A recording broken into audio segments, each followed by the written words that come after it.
સુરતની ગ્રામીણ બેંકમાં ધોળા દિવસે લૂંટનો બનાવ બન્યો છે। સચિન સ્લમ બોર્ડ ખાતે આવેલી બેંકની આ ઘટના જે સુરતથી સામે આવી રહી છે।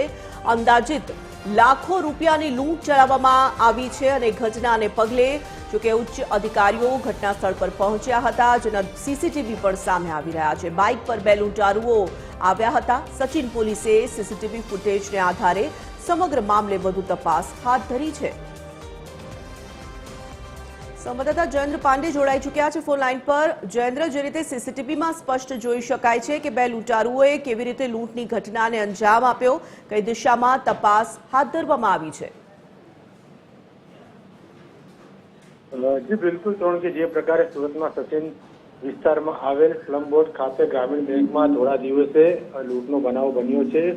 બે અજાણ્યા ઈસમો બાઇક ઉપર આવ્યા હતા અને બેંકમાં પ્રવેશ કર્યો હતો અને અચાનક જ બેંકમાં કોઈ રીતે જે છે કોઈ ધમકાવ્યું અને ત્યાંથી કેટલાક લાખો રૂપિયાનું લઈ ફરાર થઈ ગયા હતા। સમગ્ર બાબતે પોલીસ કંટ્રોલમાં જાણ થતા સચિન પોલીસનો કાફલો બનાવ સ્થળે પહોંચ્યો હતો। તે સાથે જ ક્રાઇમ બ્રાન્ચની ટીમ પણ ત્યાં પહોંચી હતી અને હાલ સીસીટીવી ફૂટેજના આધારે તપાસ શરૂ કરવામાં આવી છે। સીસીટીવી ફૂટેજમાં સ્પષ્ટપણે જોઈ શકાય છે કે બે જેટલા ઈસમો જે બાઇક પર આવ્યા હતા, એક ઈસમ બાઇક બહારથી ત્યારે બીજી એક સીસીટીવી ફૂટેજ જે છે તેમાં એક ઈસમ અંદરના ભાગે ટોપી પહેરેલો છે અને ત્યાં તે કાઉન્ટર પર જાય છે અને વાતચીત કરે છે અને તેની સાથે જ અચાનક રીતે તે અંદર ધસી આવે છે અને લોકોને ધમકાવે છે। ત્યાં કેટલાક લાખો રૂપિયા લઈને ત્યાંથી ફરાર થઈ જાય છે। સમગ્ર બાબતે પોલીસની અલગ અલગ ટીમો દ્વારા સીસીટીવી ફૂટેજ અને ટેકનિકલ સર્વેલન્સના આધારે તપાસ શરૂ કરી છે કે આરોપીઓ કઈ જગ્યાએ ભાગ્યા શું છે। સમગ્ર બાબતે તપાસનો ધમધમાટ શરૂ કર્યો છે। જી ધન્યવાદ જયેન્દ્ર।